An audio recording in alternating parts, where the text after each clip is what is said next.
Just as I say that, there's more people piling in.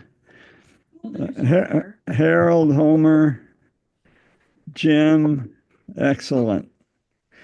Okay, we're already recording, so we'll do share screen. Yeah. Share. And Okay. yeah, yes, you can. Whoops, I hit the wrong button. Ha ha. Ha ha. Plugged in. Okay, let's hope you. Okay. He didn't have it last week because he had it set wrong back there. Yeah. For viewing a movie. Okay. Yeah. Well, so we talked about China last time, and this is very brief. We talked about boring things like economy and demography and politics. But every once in a while, there's something that happens in Chinese culture that's absolutely surprising for a communist country. And this week, it's the continuing pattern of Chinese women filmmakers and making feminist movies. And the one that is breaking box office now is a low budget thing called Her Story, a comedy and a drama described as hilarious and heartrending. And the surprising thing is that it got the green light by government censors. So every once in a while, you get surprised.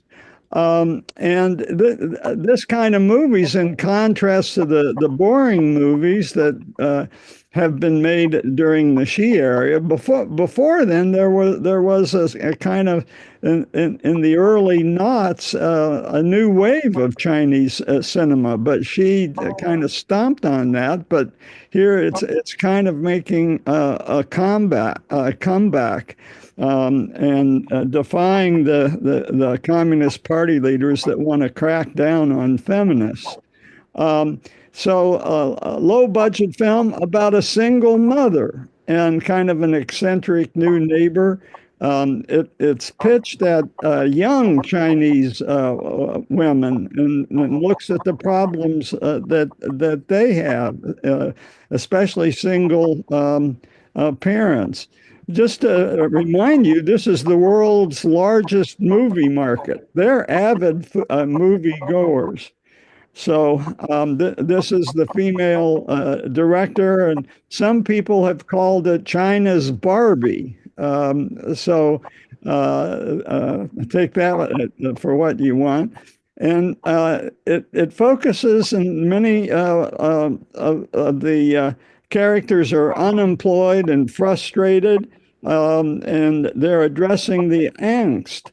It's not surprising that women directors are popular. 58% of Chinese moviegoers are women. And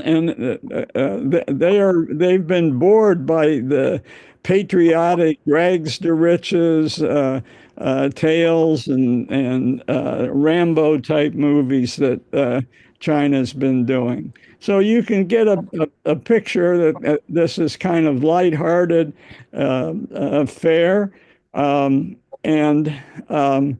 there's even hidden feminist references throughout. So there's a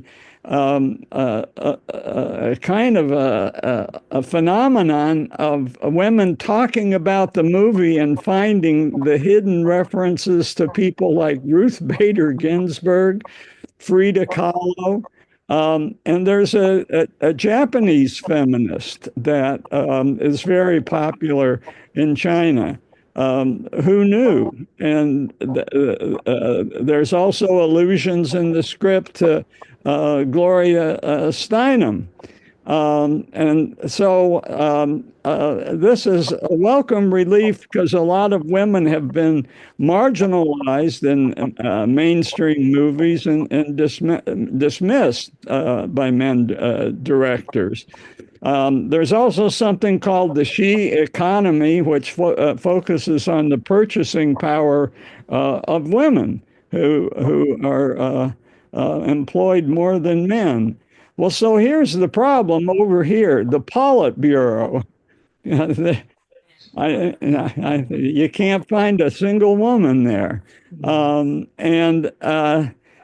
so this movie is about raising a child as a single parent, and the state kind of is desperate to get Chinese women to raise kids, and so I think they'll welcome at this point even movies celebrating single women.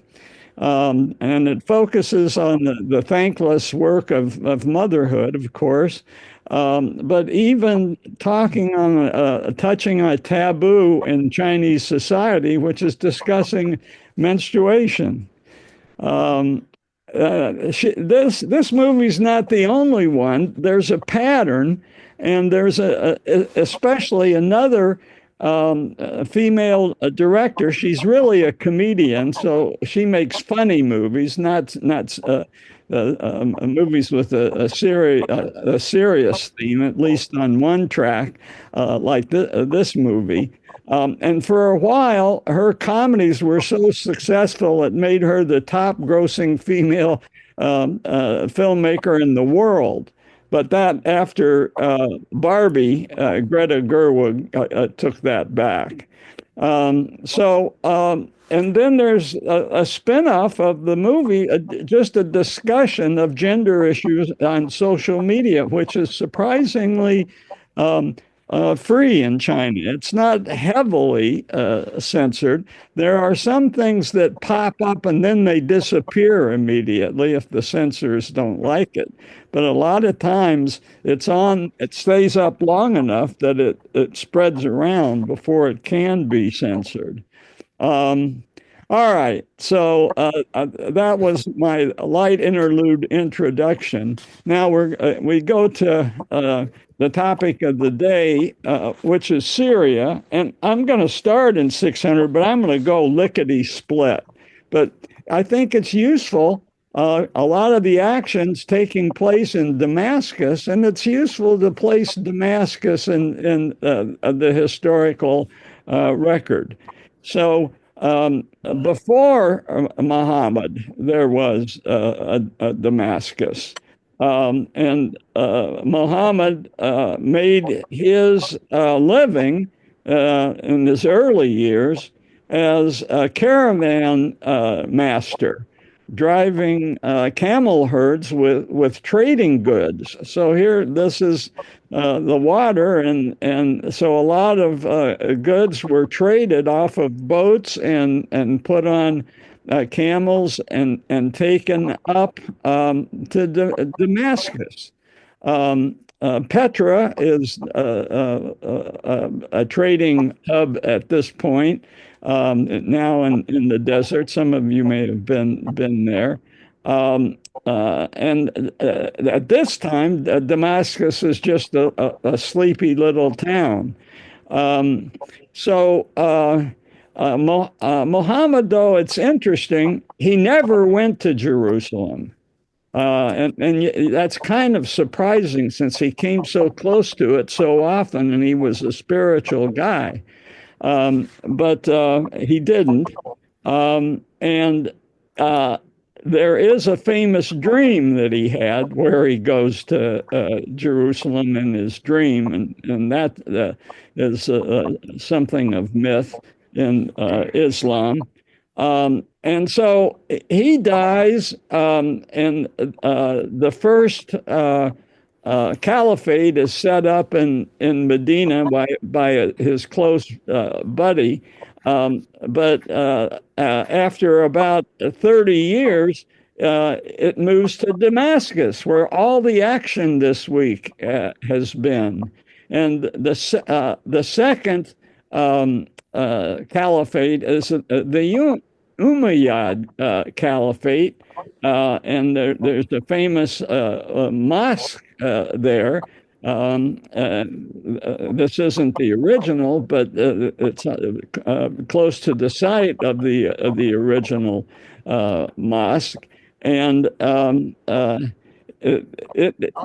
Umayyad really marks the beginning of the conquest of the Arab Peninsula itself. And the celebrity of the week, the Al Jolani, the militant leader who led his troops into Damascus, he went straight to the Umayyad Mosque. That's why it's relevant. And so he's been variously described in Algeria as a quiet Damascus schoolboy radicalized by 9/11. But wait a minute, you were a terrorist. That's well documented. And this is his response to that on CNN. It's about maturity and someone being different in their 30s and 40s and 50s than they were in their 20s. Who knows how he's going to turn out? That's not for us to speculate today. We're doing history, but I just wanted to provide you the background of the where the events this last weekend that were so astounding. So after the Umayyads, they lost power, but they moved to Spain and had quite a good run in Spain, 600 years or so, with the achievement of high culture in Spain before Ferdinand and Isabella finally kicked them out. They were replaced by the Abbasids, which were the long running, and everything moved then from Damascus to Baghdad. So Baghdad was central for centuries. And the key thing about that is they were right next door to the Persians. And their first conquest after the Arabian Peninsula itself and what's called the Hijab, the North Africa, was Persia. And of course, that's relevant today. And we'll get to that. But all the action moved away from Damascus and the Levant. Another word for this is the Levant. And so fast forward through the centuries of the Abbasids, and we get to the Ottoman Turks. And now, all of a sudden, the Levant is more relevant. Why? Because the center of the Ottoman Empire is Istanbul. And from Istanbul, you can take boats throughout the Mediterranean, which is key in history, but also Syria becomes more relevant again. And so Damascus is back in business. Of course, from Istanbul, you can go north into the Black Sea, and we know when we did the history of Russia and the Vikings that came down the rivers, they came down the rivers to get to Constantinople, because that's where real treasure could be pillaged. But and of course, Ukraine now is something we talk about quite often.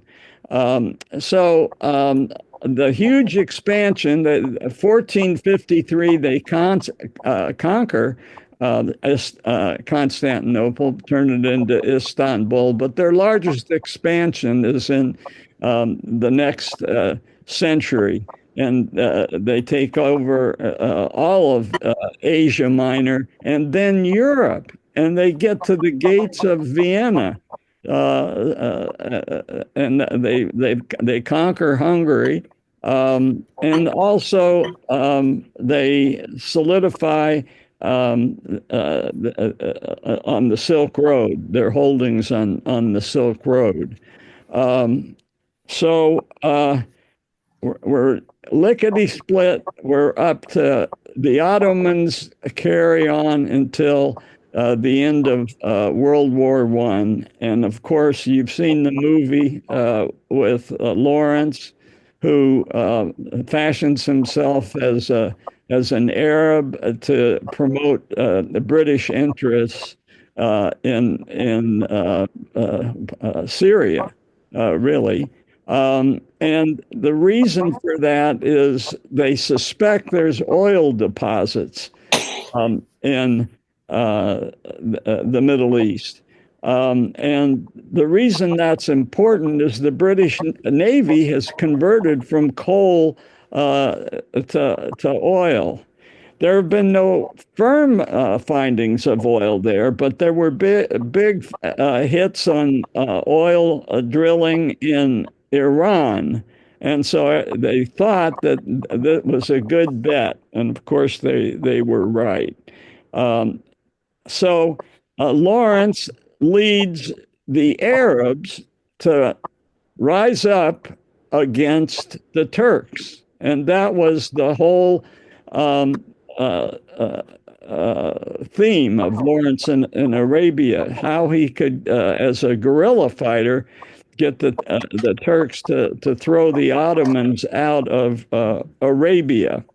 And what he dangles in front of their leader, who is Faisal here in Lawrence of Arabia. Prince Faisal is played by Alec Guinness.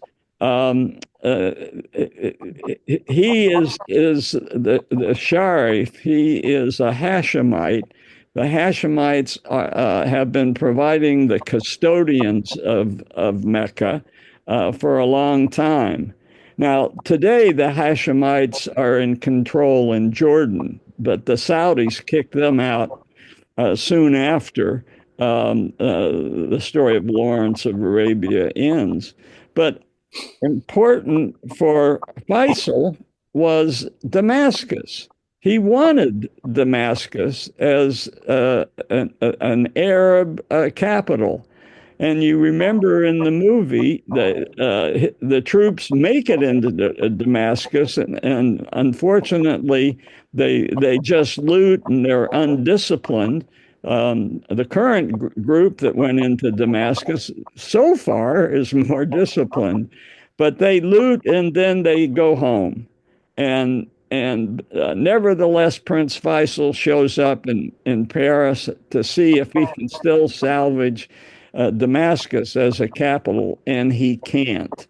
Lawrence is there with him, backs him up, and Lawrence is terribly disappointed, and he thinks that the British, his own country, has double crossed Faisal. You remember that in the movie.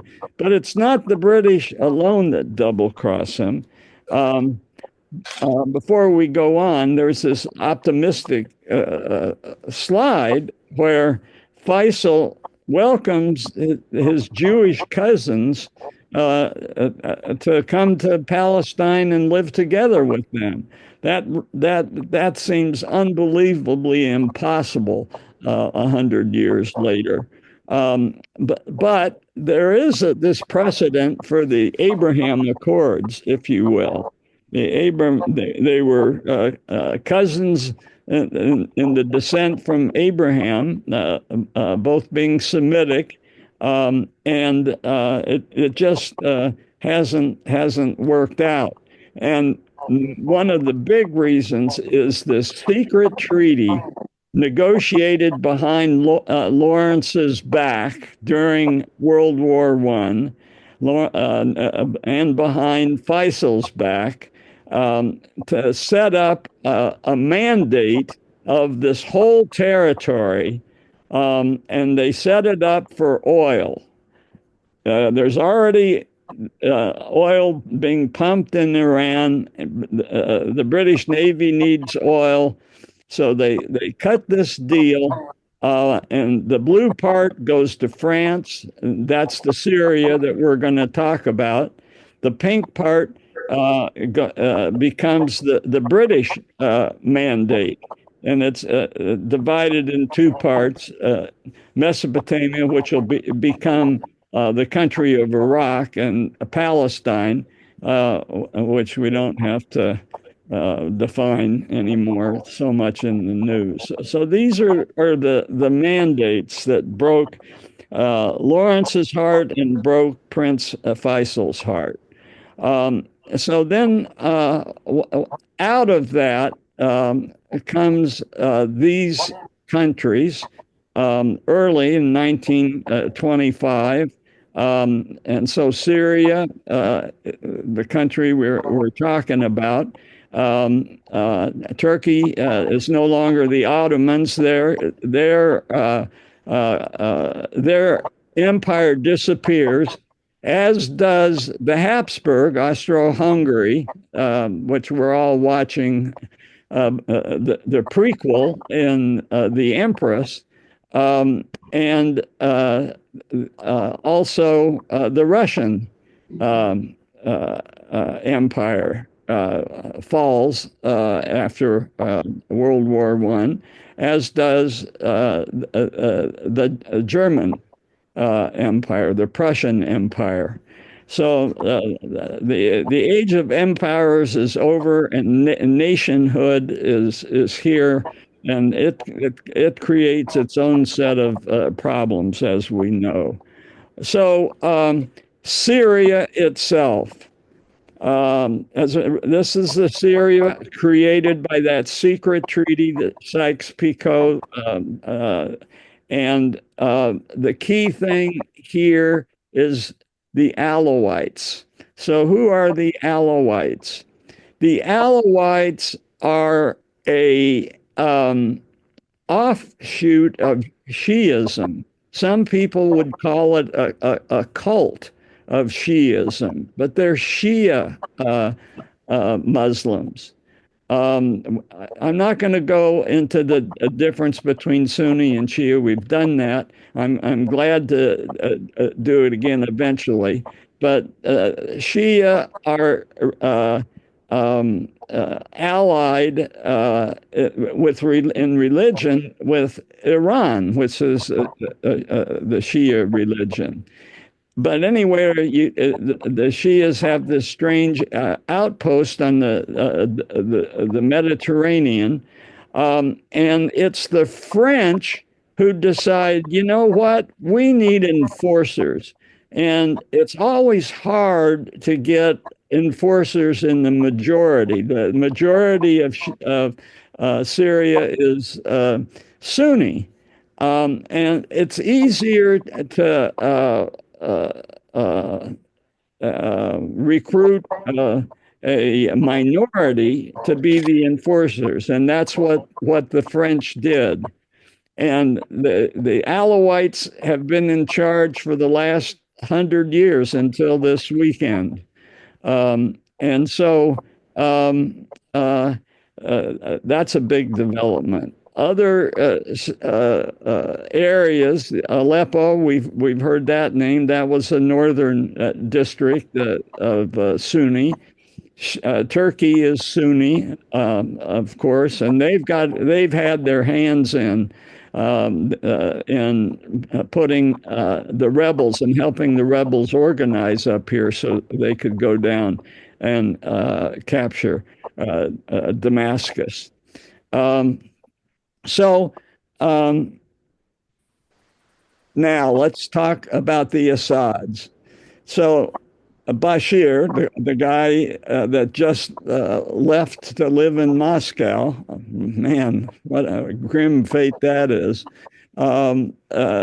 Especially if you know anything at all about Syria in the I'd say even as late as the 1980s. It was a cosmopolitan place. Those of you that know Lebanon, and Lebanon is just kind of offshoot of Syria.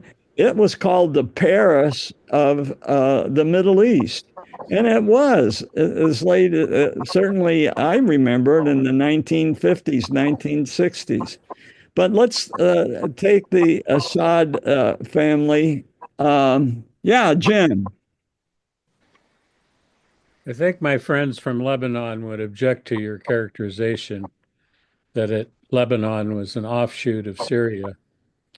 Um, and I think they would agree with your history, however, of Greater Lebanon here and so forth.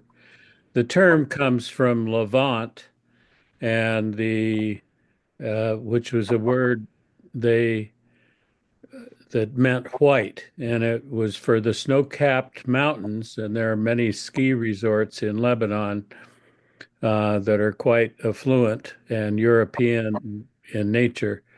But the word Lebanon means white for the snow-capped peaks. Just a little aside.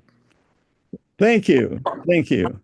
I'm well rebuked. I understand that Lebanon has a fierce sense of autonomy, and we'll talk more about that in just a second. Bashir, the guy who just left, his grandfather, uh, he wasn't called Assad. He was a Suleiman, but because he was so fierce and clever as an enforcer of the French, he was nicknamed the Lion. The Lion, translated in Arabic, is Al Assad. So he liked the nickname, and so he took it for his surname. His big advantage was he was the only guy in the village that could read. That gave him the inside track to being a French enforcer. Um, so fast forward, Syria becomes independent in 1946. And then the chaos starts. There's upheaval after upheaval. And what is it? Well, if you have unclear lines of power, what happens when you get a bunch of men in that situation? They start trying to become the dominant warlord. And that's all it is. You can call these people different things, and they belong to different parties, and they have 20 cabinets in 10 years and 4 constitutions. But it's basically jockeying between warlords. And we see that, and we've seen that in China, and where there's a power vacuum. And we've seen it in Syria, maybe continuing through today, you could argue. So 1948, of course, there's the Israeli-Arab war. I won't go into discussing that. We've done that. I can do it again at some point if we want. And the Golan Heights are part of the border area between Syria and Israel. And of course, in the recent fighting with Hezbollah, that border area has been contested. But as early as 1948, UN troops and observers were placed there in a demilitarized zone. Sure. Went the wrong way. So the son, the father of Bashar, is Haifetz al-Assad, and he's even more like a lion. But all these guys in Arab countries, they all say they're members of the Ba'athist Party. But I can't find any ideology that's consistent over any period of time. But Haifetz rises to the occasion and becomes ousts all his rivals in a coup in 1941, and he starts ruling with an iron hand. Uh, 5 years later, the uh, civil war in Lebanon starts, and that's within Lebanon. And what Syria does is invades Lebanon to stop the chaos, but they stay for 30 years, and we'll come back to that. But here's the Syrian. Here's the part of Lebanon controlled by Christians, and then there were Palestinian militiamen, and then Syrian forces on the border. And so in 1978, Hafez meets up with a vice president. He's not even a president of Iraq, Saddam Hussein, also a member of the Ba'athist Party. And they're at the Arab League summit in Baghdad. But here is where Hafez al-Assad earns the title the Lion. There's a Sunni uprising. Remember, he's Shia. He's Alawite Shia. And he kills and puts it down, killing 40,000 Sunnis in the city of Hama.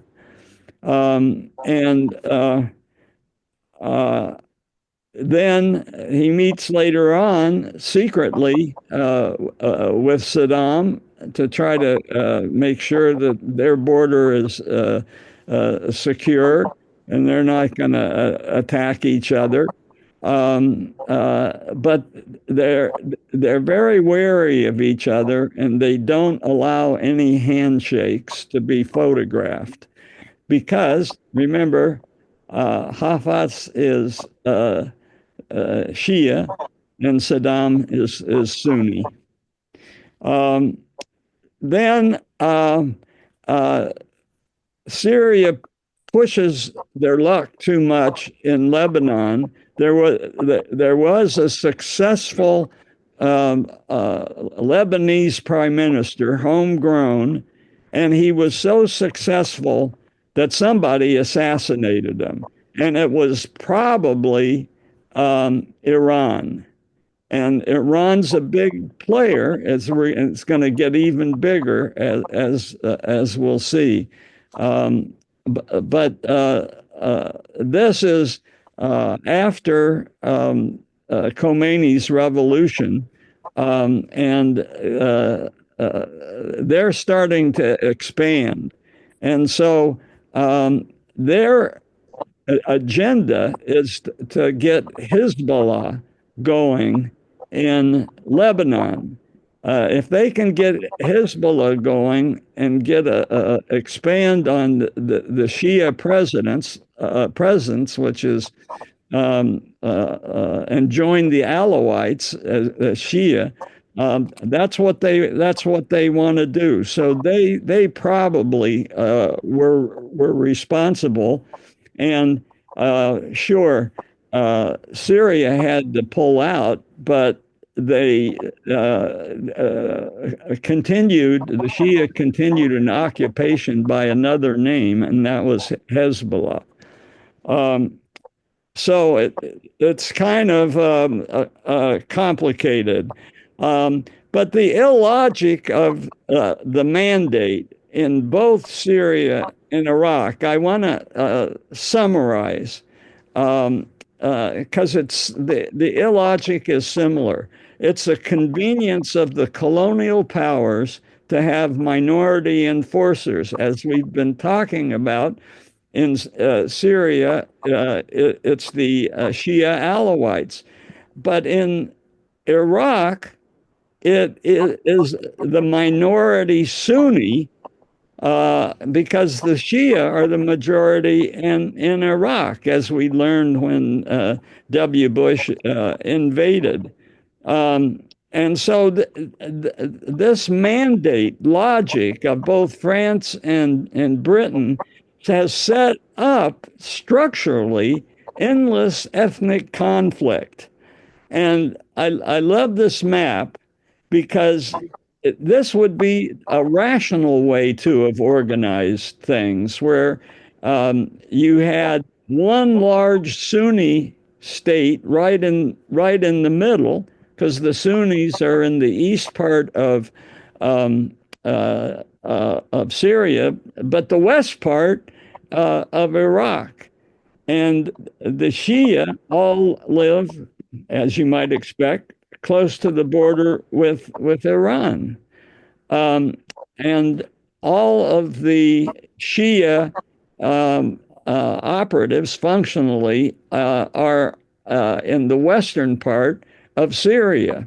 And here's the carve out for Lebanon. And so this brings to mind what they actually did do in India, where they divided the Muslims and the Hindus. They separated them. So in parentheses, you had East Pakistan and West Pakistan, and in the middle, Hindu India. But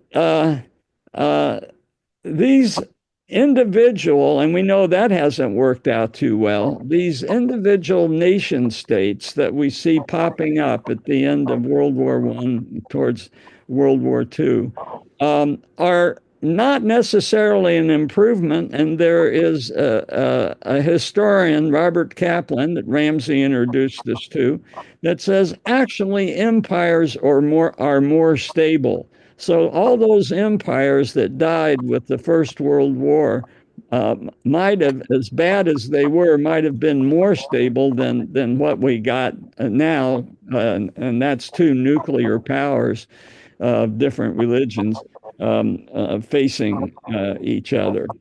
The same is true, and we spend a lot of time doing the history of Afghanistan, and we call it the history of the Pashtuns.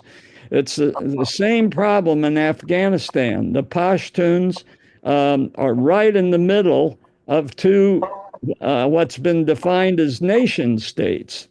And the lesson here is beware of British who draw boundary lines, because it winds up causing a lot of problems. So you have the Pashtun ethnic group, and this guy Durand drew a line right smack dab through it. This side, you're Pashtun in Pakistan, and here you're Pashtun in Afghanistan.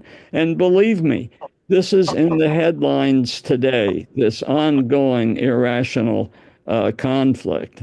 This is Durand himself. He looks pretty much like you suspect a British line drawer would.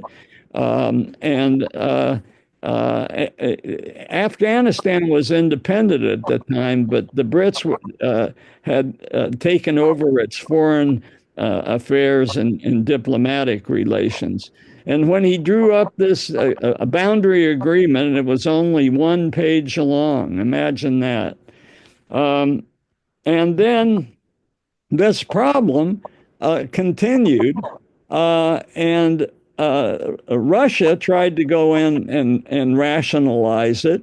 And because Russia was there, we said, well, who hates the Russians? Well, the jihadists hate the Russians. Okay, then jihadists will support the jihadists. But unfortunately, one of the jihadists in Afghanistan was Osama bin Laden. So the illogic continues. So now back to Syria, and let's talk about Bashar himself, who fled to Moscow a couple of days ago. When did he start? Well, he started in the year 2000, but he never wanted to go into politics. He was an ophthalmologist.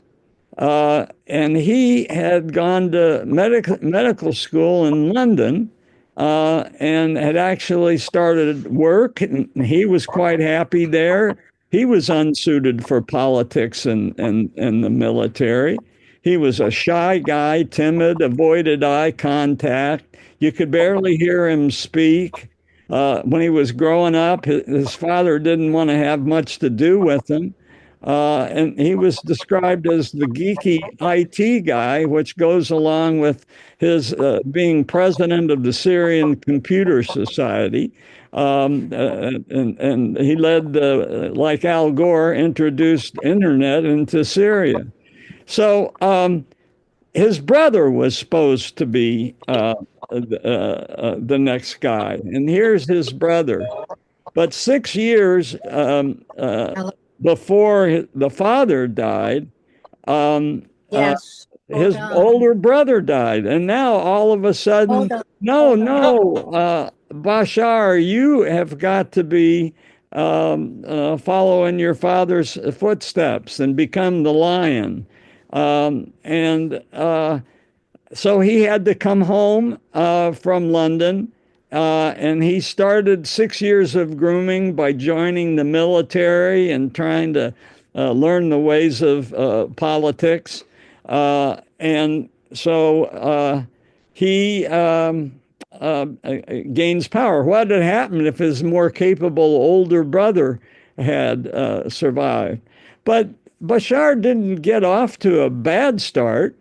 When he started, there was something called the Damascus Spring, and salons popped up all over Syria where people got together and say, well, what kind of country do we want to have now that the lion's dead? And he opened up the political prisoner cells, as is currently happening. He welcomed the Muslim Brotherhood back into the community.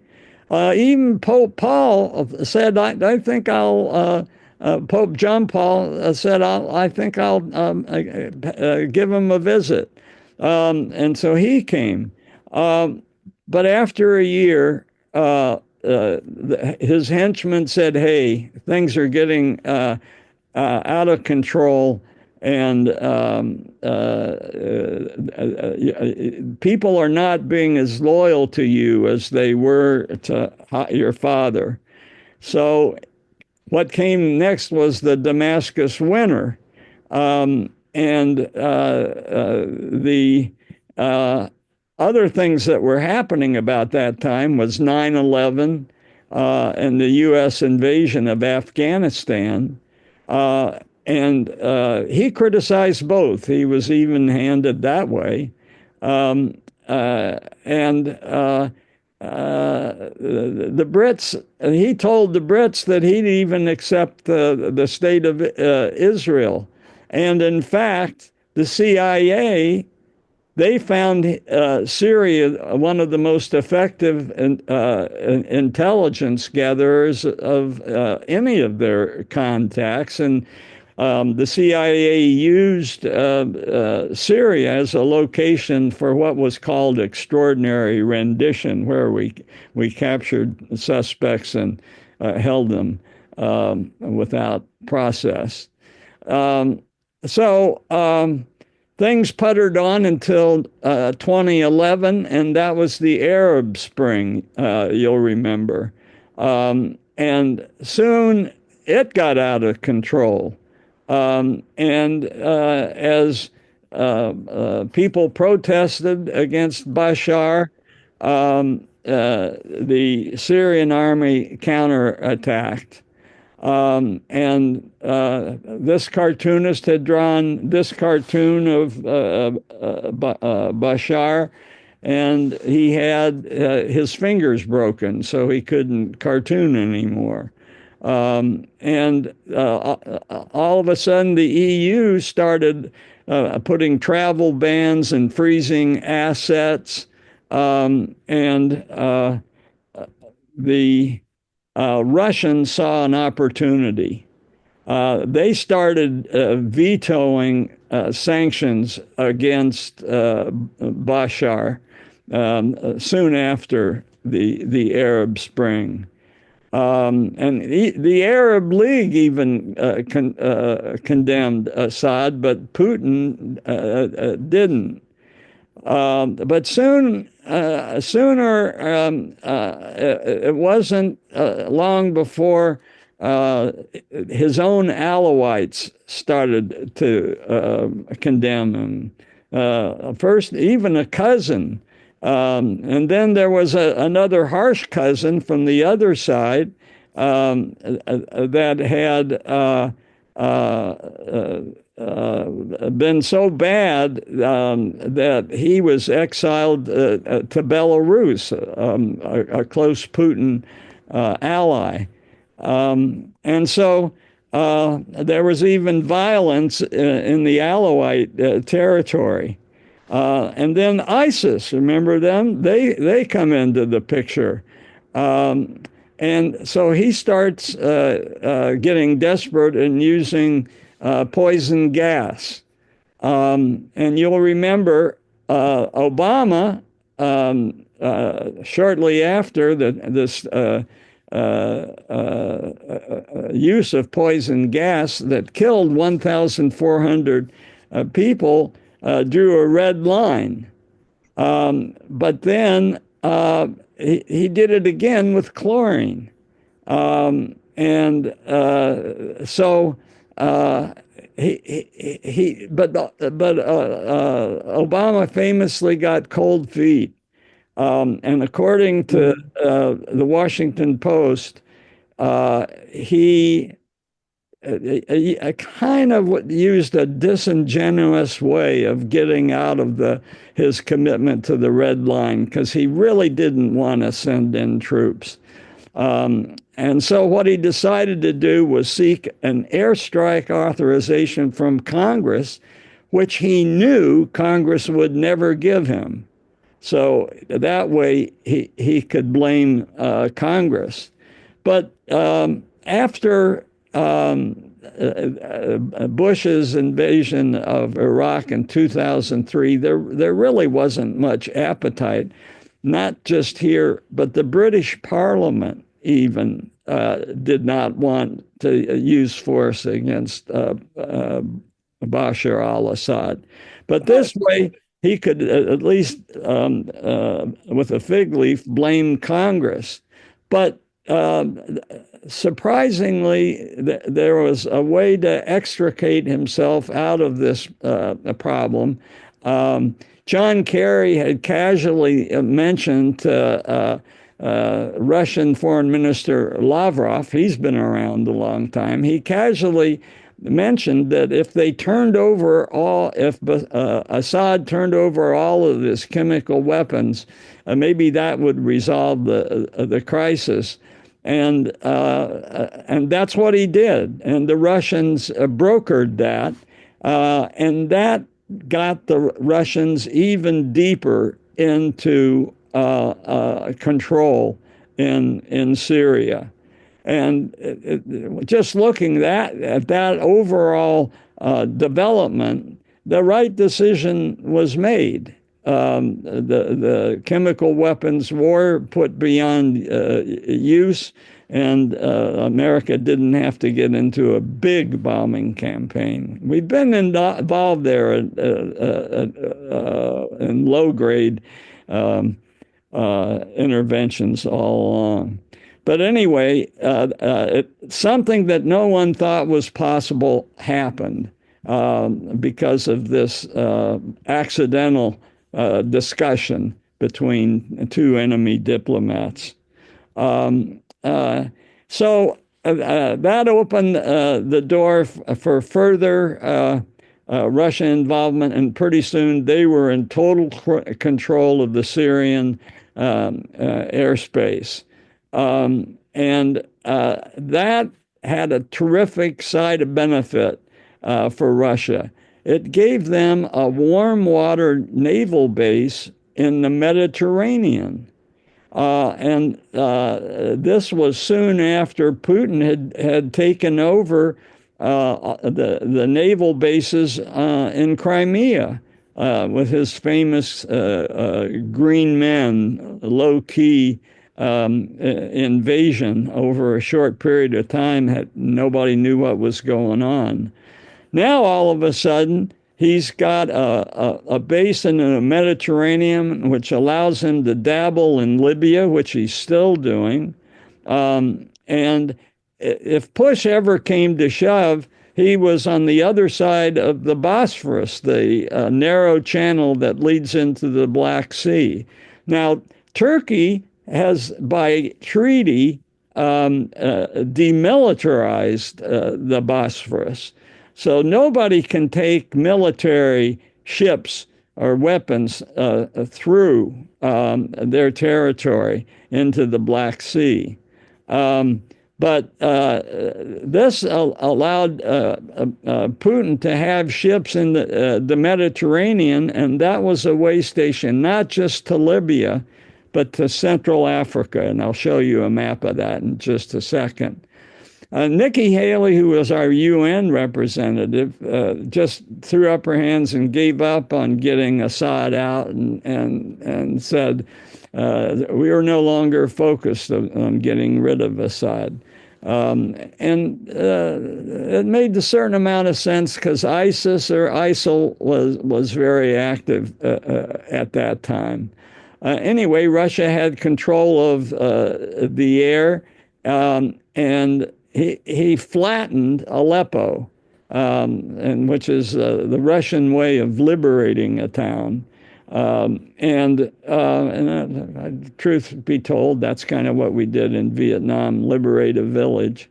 But there was another chemical attack, and Trump took action with missile strikes on the Syrian airbase where it came from.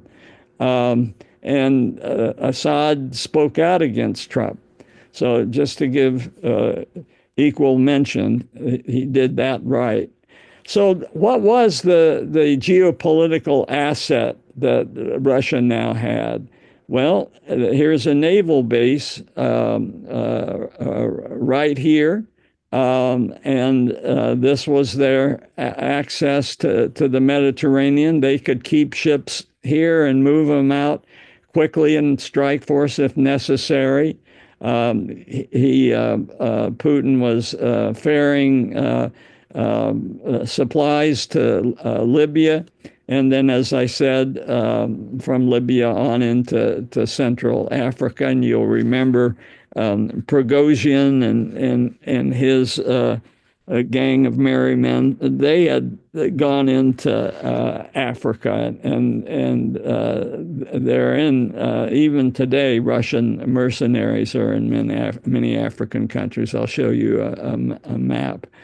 And so, without a base here, if there was an emergency, the only way Russia could get ships into the Mediterranean was very slowly by way of the Baltic and around. So that was a tremendous advantage for them. So they added the Mediterranean to their other military installations. Here is Central Asia, former Soviet states, and Central Europe. Now they had something in the Black Sea, but the Ukrainians have really neutralized the Crimean naval presence.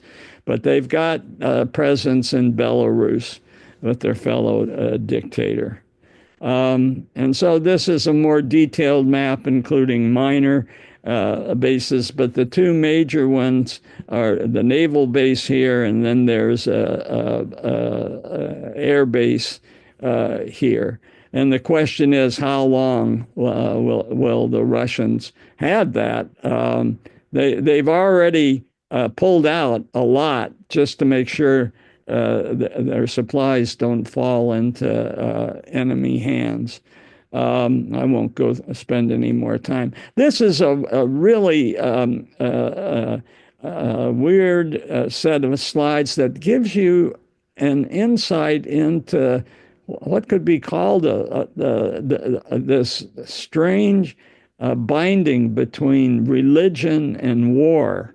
And this big church is a Russian military church. And inside, they've got mosaics, not the usual mosaics. Here's Shoigu, the former defense minister, all great Soviet heroes, and then Russian heroes.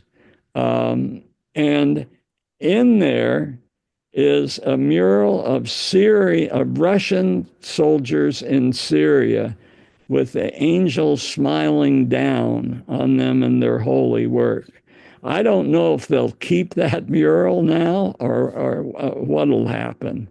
But their patriarch has called Putin a miracle of God, and some people have said what they've got going is really a cult of war. And if you look at Russian spoiling all throughout the world, really, they do it to justify the culture agenda, which is, for instance, kind of scapegoating homosexuals.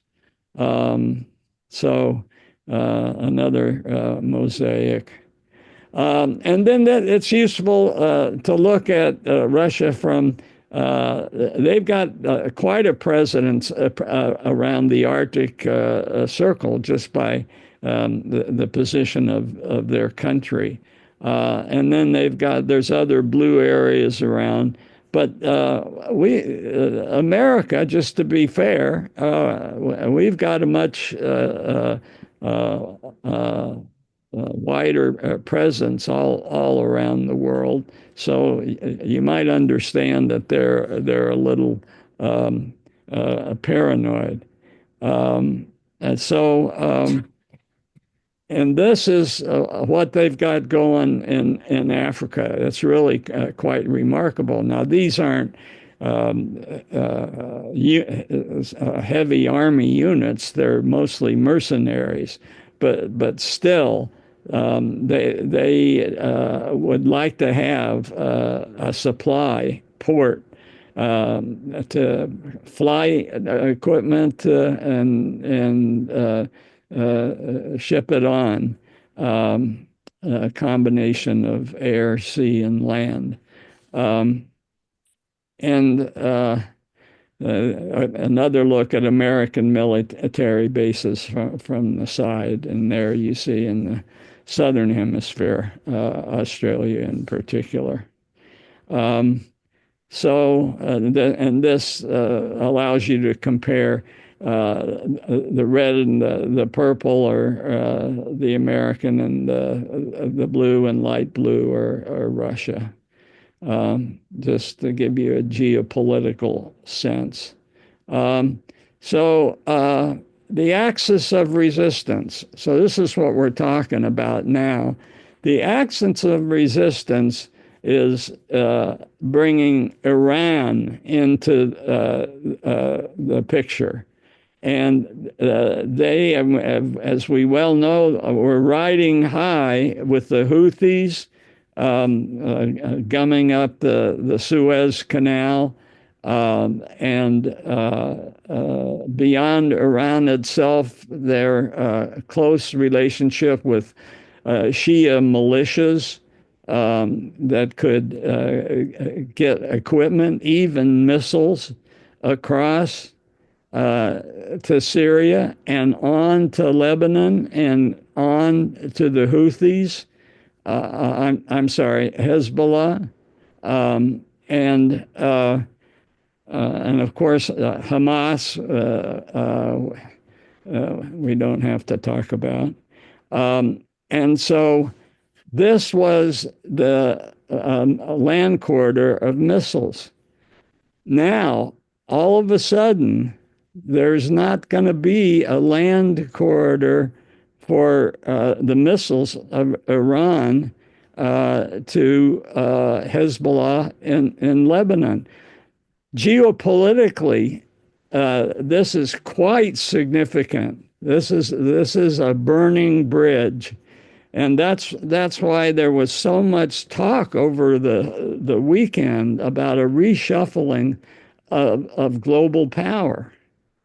So here's Jolani. Who knows what he's going to turn out to be? But he made his appearance at the Umayyad Mosque. And he apparently did it by structuring military factions, getting them on the same page, training them together. And the UN is there and involved. And we'll see if they can. They've got a mandate from a UN resolution in 2015 when Bashar used chemical weapons. So a humbling blow for Russia. How will that affect Putin's prestige? I'm just going to zip through and just show an interesting event over the weekend. Notre Dame renovation gala. And Carol and I have been listening to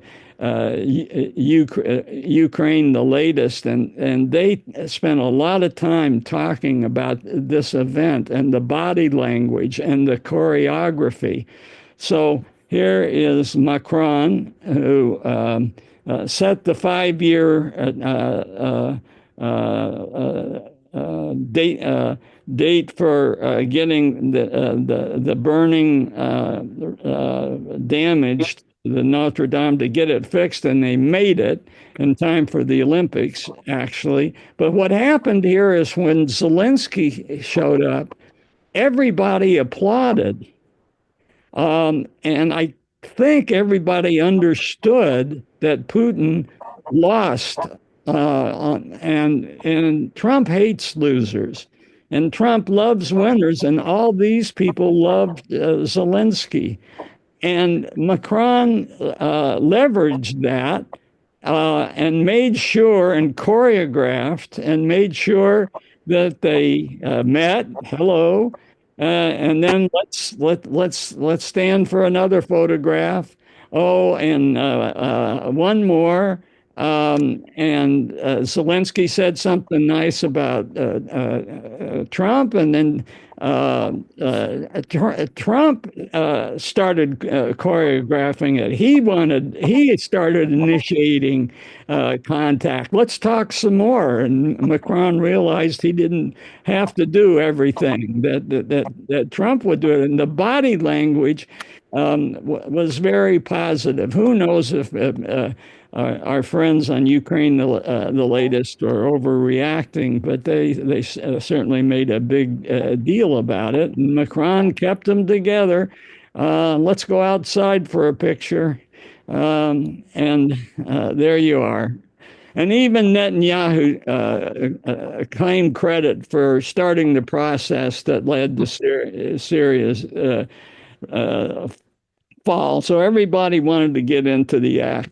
But I wanted to go over that quickly because the world has changed in just one weekend, and that's the way history kind of works. So I'll stop talking and let you all talk. Well, we'll find out what kind of hold Putin has over Trump. Can you hear me? Yeah. Because, I mean, I was wondering with Nikki Haley no longer is the UN ambassador, and she was part of the jointly deciding with Trump to retaliate for the latest use of chemical weapons by Assad. I was just wondering, with her out of the picture, Putin has been very pro-Assad, of course. With Nikki Haley out, will Trump now be more susceptible than ever to pressures from Putin in Syria? I think I hadn't heard about the body language that where you ended. I guess time will tell. I'm a little skeptical. I mean, Yeah, yeah, Trump is sort of famous for agreeing with the last person to be with him. yeah. There's that. There's that. Shigeko. I was wondering, do you have any background on this new leader, Al Jolani? What Well, kind of educational background he has? yeah, no, that's not going to be my forte. I try to do the history, and because we could know all the details, but we have no idea what he's going to do now. No idea at all. Now, everything the people I've been listening to have been optimistic. But I've been fooled by optimistic people before. So it's garden variety jihadist. He was in his 20s, was Al Qaeda. Oh, He wasn't ISIS, I'll say that for him. That's a compliment, right? But he was Al Qaeda, and so we'll see, we'll see. But that's not what we do. We don't do current events as much, but we certainly try to. When the current events are so spectacular, we try to dig into the history. okay. Thank you.